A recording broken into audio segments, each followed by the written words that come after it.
Hello and welcome back to Let's Play You Don't Know Jack. My name is WWDadman, but you already know that. Next episode.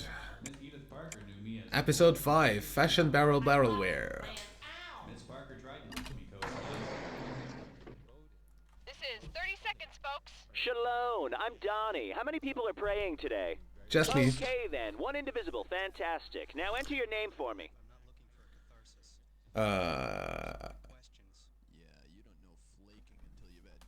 Or not. You do know how to spelunk your name, don't you, player one? I didn't know you could play Spelunky with my name. You know, you'll get a lot further in life if you can remember your name. Oh, let's call you Santa. For obvious reasons. Okay, now here's what's going to happen, Stance. Many questions will prevail themselves upon you. You need to wingle out the correct choice and impress the boutonniere next to it. Yep. There is a clock counting down your time, so if you buzz in forthwith, the more Sonorians you'll win. Or surrender. We're almost at go. 10 seconds. Bon voyeur. Let's check the electrics. 6, 5, 4, Look for the new Bible action figure, Larry the Leper, parts sold separately. Dude. Welcome to the game. My name's Cookie Masterson, and I'm afraid of zippers. Why? All by yourself? Yeah, well, wouldn't be the first time. And our wrong answer of the game is sponsored by Fashion Barrelware. Comfort, freedom, style, and the faint smell of pickles. Wear your wood well. Sniff out our sponsor's Barrels. wrong answer of the game, and you'll end up with a great prize and serious cash. Okay, what are we waiting for?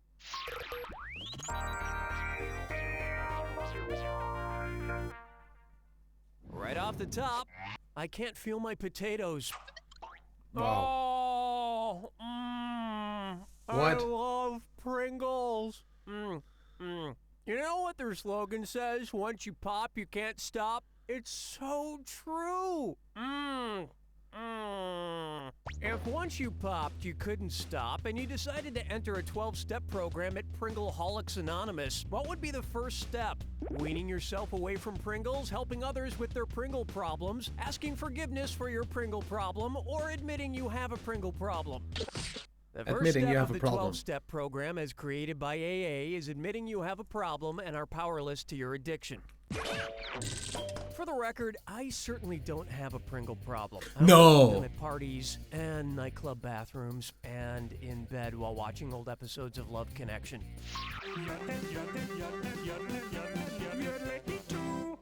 Here's one for you. Make this your main profile question? Who would most likely use the famous surgeon's photograph as their main profile pic on Facebook? Albert Einstein, Dr. Robert Jarvik, Marilyn Monroe, or Nessie the Loch Ness Monster? Nessie?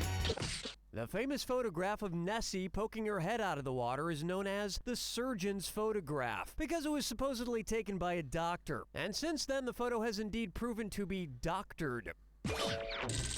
By the way, Nessie enjoys water skiing, long walks on the beach at night, and playing Mafia Wars. Oh, and she's a diehard Christian.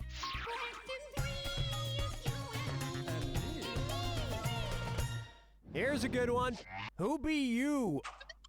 Which arrangement of B words fills in the following blanks? Blank movie, blank Arthur, blank cool, Sloop John blank. BBBB, BBBB, B movie. or BBBB. 4. Next time, try this. B-Movie, B. Arthur, Be Cool, the 2005 movie starring John Travolta, and Sloop John B., the Beach Boys song. Hey, Beach Boys, BB. One thing I'm very proud of is that I got straight B's in college, 'cause hepatitis C is the bad one, right? Yeah, indeed. Pucker up for vegetable. Which VeggieTales character would be classified as having an ectomorph body type? Bob the Tomato, Archibald Asparagus, Larry the Cucumber, or Jerry Gourd? Ectomorphs have thin, narrow chests and abdomens. Which is too skinny if you ask me. Personally, I prefer something with a little meat on its bones, or any meat, or bones, like chicken wings. I'm hungry.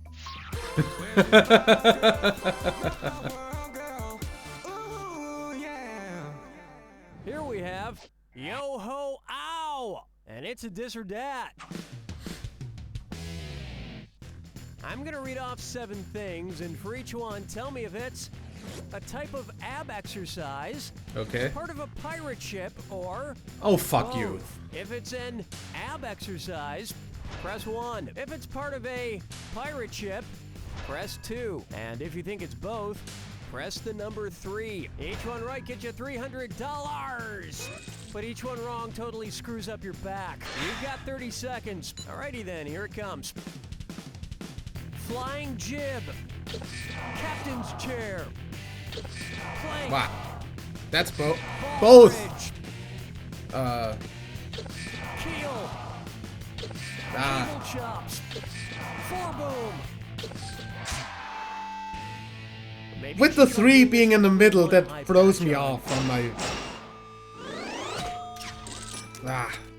Of course, the easiest exercise for a pirate to do is the amputated leg lift. That's all we got for round 1. And you should be very proud of that score, because I'm not. Don't forget, in round 2, all the cash is doubled. And keep in mind, the wrong answer of the game is still there for the taking. Okay, let's do this.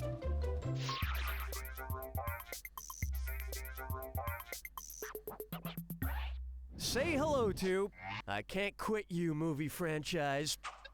Suppose they make a sequel to Brokeback Mountain set on the 2nd tallest mountain in the world. What might it be called? Brokeback K2? Brokeback Mountain 2 Matterhorny? Brokeback 2 Never Rest on Everest? Or Brokeback Mountain? The mountain known as K2 on the border of Pakistan and China is the 2nd tallest mountain in the world after Mount Everest.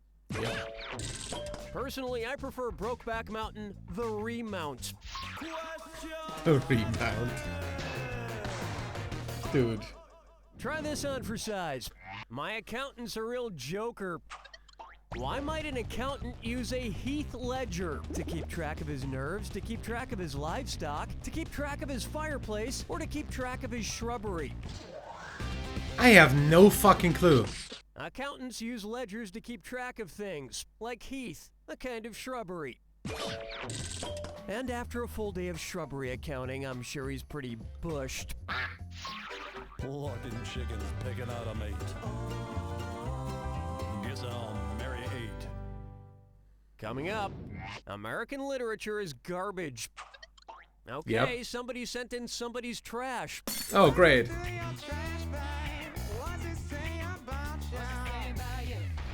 Funky trash. All right.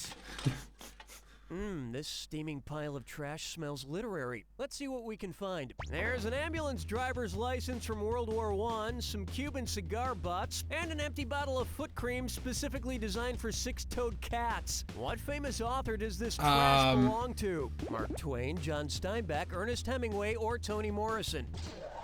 Hemingway, I think? Ernest Hemingway was a volunteer ambulance driver in World War I, spent 20 years living in Cuba, and owned a collection of 6-toed cats known as Hemingway cats. Let's see what else Hemingway threw out. What's this? A Farewell to Arms 2, Armless and Lovin' It. Jeez, I'll just put that back in the garbage. Strolling through the park with the sarsaparilla. For me, I'm not right. Let's try. I'd like to make a reservation for 6.3 people, please. Based on the average household size in the United States, what might you expect to hear at one of these restaurants? Table for 2.6 at the Cheesecake Factory, table for 2.9 at Red Robin, table for 3.2 at Denny's, or table for 3.5 at Cracker Barrel. 2.6. The average American household is made up of 2.6 people, give or take an arm or a torso. Though if you base it on weight, that number increases significantly after eating at Cheesecake Factory. No, not after eating at Cheesecake Factory. If you base it on weight, that just significantly increases in general in Take America. a stab at fries or tater tots.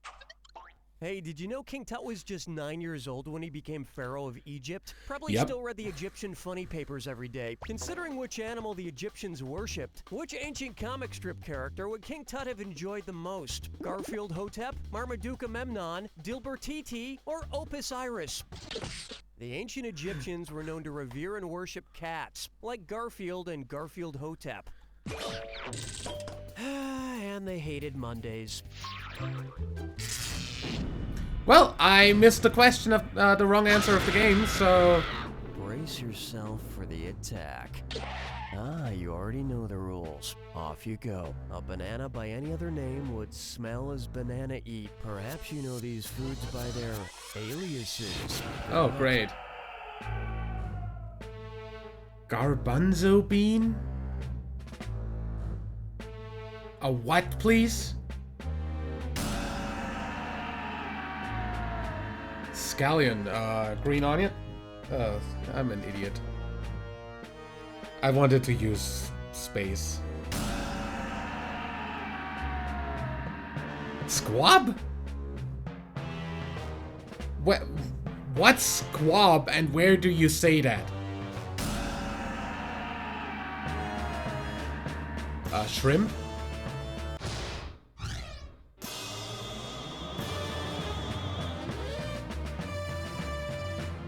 Hazelnut has a...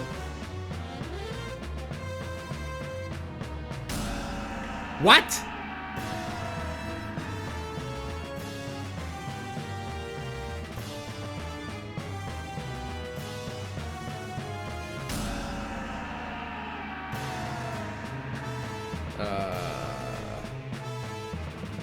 Squid?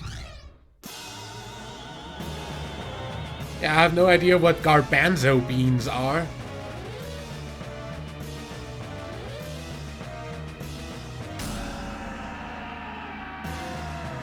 But those are green onions.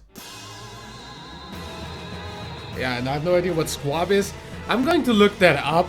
Not that I'm going to use it for the thing, but I just want to know what squab is.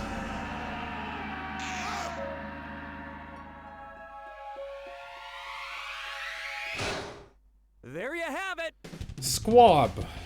Sorry, I was just thumbing through this thesaurus to come up with the perfect words to describe your performance. Here we go. Boilerplates. Common. Pigeon! Customary, dime a dozen. Fair to middling. Garden variety. Umbro. Ordinary. You don't know Jack! Nice one, folks. Okay, Danny, let us know what we're doing. Just give me the single if you want to proceed with And continuation. garbanzo beans are chickpeas. Whatever happened Okay. to Hootie and the Blowfish? Find out tonight. Either way, Alice, stuck at home doing chores. good to know, I Work guess. Sure can be tiring, huh, Alice? But robot maids today can be so expensive. Well, why not try a reformed evil robot from the Reformed Robot House Cleaning Company? Oh, sure, these robots used to be programmed to wipe out the human race, but now they're programmed to wipe out grime and mildew. Let's watch. The mop is in the front closet, reformed evil robot. Must kill human. Excuse me? Must clean bathroom. Good evil robot. So visit the folks at Reformed Robot House Cleaning Company, where we sweep evil under the rug. I love these frickin' commercials. Anyway, I'll see you in the next episode next Sunday. Until then, leave a like if you enjoyed, subscribe for more, and until next time, I'm WWDadman. Bye.